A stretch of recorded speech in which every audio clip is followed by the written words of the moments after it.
So at PayPal, I work in a innovations team. So we do a lot of experimental projects and taking PayPal into lots of new places that it hasn't been before. So I guess that there's probably a lot of PayPal customers in here already who do lots of payments on the web and lots of payments on mobile. My team, we work more in sort of device area. So we do payments on television, payments at different types of devices. So lots of amazing and interesting things happening in this area. And it's fascinating to watch, particularly this year, the next couple of years, what's going to happen with payments on these devices and so on. But anyway, if you look at the program, I've originally titled my talk, The Future of Payments, Future of Mobile Payments. I've given this once before, this talk, and I was looking at it. That's like, actually, things are going so fast, I need to say what's happening now, and I'll do a little bit of future. It's also, I usually do this talk in 40 minutes, so I really like to talk a lot about what's happening in general in the mobile payment landscape, what's working for developers and for startups and for large companies and what isn't. So I'm going to have to kind of compress it. But I'm happy to chat afterwards if you have any questions or if you want to run your business model past me. I can sort of talk about what might be good for you payment-wise. I'm fairly agnostic as well. I'm not going to push you on PayPal. I'll talk quite happily about what competitors are doing and highlight who's good there too. So anyway, really simple agenda. I want to talk about in-app payments. I'm sure that's a hot topic for most of you guys. Mobile browser payments and what's happening in mobile point of sale. I'm going to start with point of sale because it's the short bit, and then we'll get into more on the dev side. So point of sale. Now, over the next couple of years, this is going to be a really interesting area. We're going to see lots of developers trying new applications, new things, testing new things in the market. We're going to see big players coming in with solutions, pushing them into the market, and lots of those big players buying the small players who are actually doing cool stuff. So it's going to be really interesting the next couple of years. Me as a consumer, I'm so excited because it's going to change the way we make payments in stores. You know, it's not about NFC. I know everyone here is hot on NFC, but I'm really like geofences, like location-based payments. I shouldn't even need to take my phone out of my pocket when I make a payment. They should just know I'm there, my picture pops up on the screen, and I pay. Great payment experience is coming. So, a little bit of a PayPal thing at the start here. In the US, we just launched PayPal here. That's also in Australia and Japan, and it's coming in other countries too. And essentially I'm not talking about here specifically, but what this does signal is a whole market that's opening up of merchants using their phone as their point of sale. So instead of you buying expensive checkout to make payments, merchants are now enabled to make credit card payments on their phone.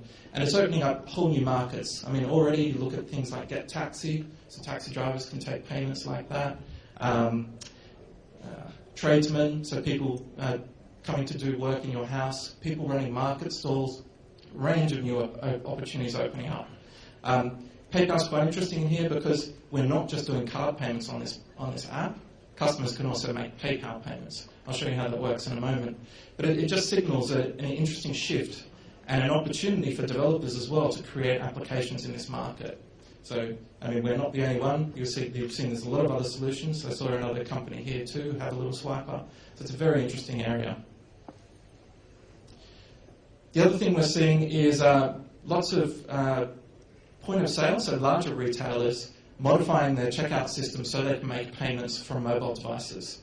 A great one that's going hugely successfully is the Starbucks application.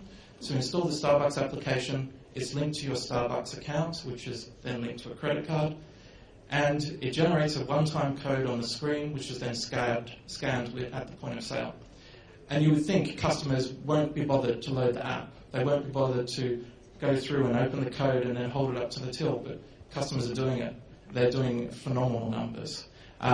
We launched a similar solution just in the UK to test it. This one's called PayPal In-Store. The customer loads their in-store application, logs into their PayPal account on their device, and then we generate one-time codes that they can make purchases with.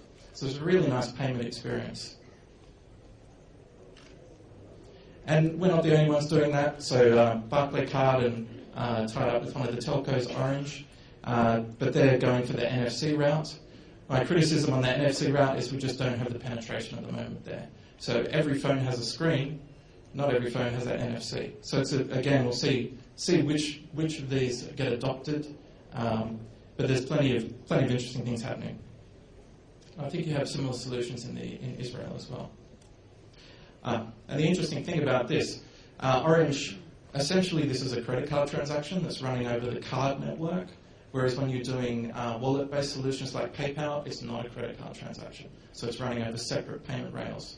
So we're doing things that are bypassing the traditional payment networks. So it's quite a new area in that respect. Another one in the US, ISIS, which is a consortium of companies. So the one that I really like, I sort of touched on it at the start, is geofence check-ins. Now, I was talking to someone earlier and they weren't aware of geofence, so I might explain it just in case. So basically, a geofence is when you, based on GPS, when you cross a particular spot or a particular location, something happens. It could be an offer appears on your phone, or you're checked in on Foursquare. Apple, if you use an iPhone, they have reminders that are geofence based. So reminds me when I get near home that I need to buy milk. So geofences are a really interesting tool for offers and reminders and so on. But they're also really interesting for payments. So here I load up PayPal Local. I look through a list of merchants. Here's the Hiroshi's Catering, 0.3 miles away. I could check in there. Here I'm going to check in at John's Coffee. I go to John's Coffee every morning and buy my coffee. So what I can do is I can pull that little pin down and check in at John's Coffee. And then every day from then on, I don't have to pull my phone out. I'm checked in. And my little picture pops up on the till at John's Coffee. And then John knows, oh, here comes Anthony. He has a soya latte, makes my soya latte, clicks the button on the till to charge me, and I walk out. Great payment experience. So we'll see much more of this. The other thing we're seeing is lots of branded applications. So this is your MyChecks, Get Taxi, Halo. We did one for Pizza Express. This is where the merchant wants to create a payment experience where they control the branding. So in the Pizza Express example, you pull down your bill from the, just looking at my stopwatch, pull down the bill you pull down the application, you enter a reference from the bill, and then it pulls your bill into the phone, and then you can pay at your table with PayPal. So it's a very interesting experience. MyCheck's gone one step further. MyCheck's an Israeli startup. They have a great user experience. So you can choose, you can split bills, you can say, I want to pay for this and not that, and then someone else pays for the other part of the bill on another phone. Really cool experience. So lots of opportunities, particularly for the startups in the room in this area. If you can crack this and create a really good payment experience, there's good opportunities. So that's a little bit on point of sale. I've rushed through it. I could do a 2-hour presentation just on that. But what I want to talk about is, as developers, I'm sure, I'd say maybe half the room is developers here. What are your options when you're actually implementing payments into your apps? So I guess I'm slightly biased, but me as a consumer, a mobile wallet is the best payment experience for me, because there's nothing more annoying than downloading an app, needing to register that app, register to log into that app, enter my shipping address, my billing address, my credit card number, my expiry date, my security code, all this information you have to enter to make a payment. It doesn't matter how much you argue with me that you can make a great user experience that will encourage people to register for your app. You need to think that that consumer is doing that experience times 100. So they're registering for all these apps. And really what the consumer wants to do is just get in and use your app. They want to get in and pay. So the idea is with mobile wallet, so PayPal for example, and other wallet providers as well, when the customer comes to pay, they just log in and pay. And you can go a step further. You can actually have the customer remember their login. So all they do is just click pay. So you get that 1 or 2 click style experience, which customers expect. They certainly expect it on app stores like iTunes App Store and Play. So mobile wallets give you that functionality. You shouldn't ignore credit and debit cards. You should definitely add credit and debit card in your application. You can use wallet providers that provide debit and credit card for those consumers that are a bit masochist, the ones that like to keep on entering details. They want to keep on entering the credit card, so well, you've got to give them the mechanism. The other thing I see lots of developers doing is doing virtual currencies. Virtual currencies is where, like, I buy for 1,000 shekels, I get 1,000 chickens, or 1,000 points, or something like that. I don't like virtual currencies because it's hard for consumers to figure out what it's going to cost them. What I do like, though, is pre-approvals. So this is where you take a customer through a payment flow once, you remember their details, and then you can keep on charging them whenever you like. So you don't need to keep on logging them into PayPal, keep on capturing their credit card details. You just charge a pre-approval. Subscription is good for developers because you can get recurring revenue. You don't need to worry about the customer using your app. Micropayments. We support micropayments. I'd love to talk to you about it afterwards. There was some discussion about it before. And then carrier billing. So I'm going a little bit fast. What you need to be careful of, though, as developers is App Store rules. If you're selling digital goods or services, you must use the App Store's payment system and pay the 10 to 30%. So that includes iTunes App Store and Google Play. Whereas solutions like PayPal can be used in the mobile browser for any goods, digital or physical, or for in-app, you can do physical goods with credit cards and PayPal and so on. So you just need to be aware of that. If you have any questions on that afterwards, I can help you identify which category you fit in. So a little bit on what we've got. We have an in-app payment solution. This one's called Mobile Payment Library. And I've compared it to iTunes here. So iTunes on the left, pretty familiar interface. This is ours on the right. And you see it's a much richer interface. The customer can choose how they want to fund the transaction. And if we were doing a physical item, they could actually choose their shipping address. So if I was in a store and I buy something, I can just go through, buy, leave my default shipping address, and all of that is sent to you. So it's a very good user experience. You don't have to prompt for all the information.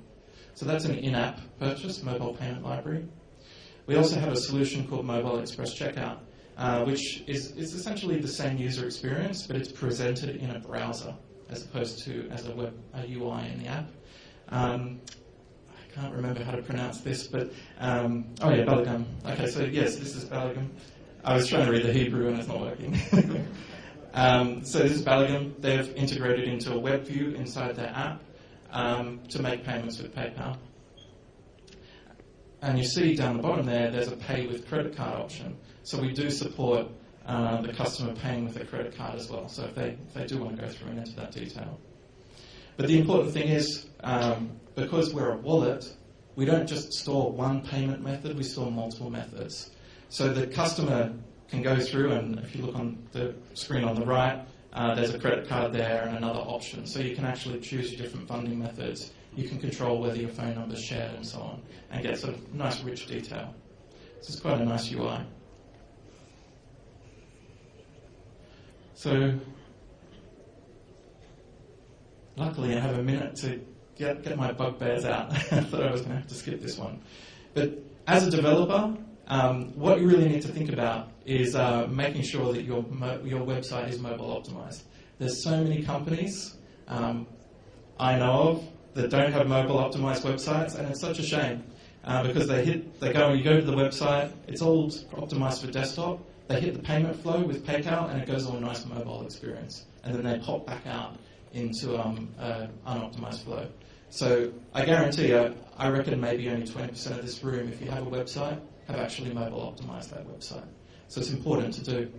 I really hate forcing users to register. I already said that before.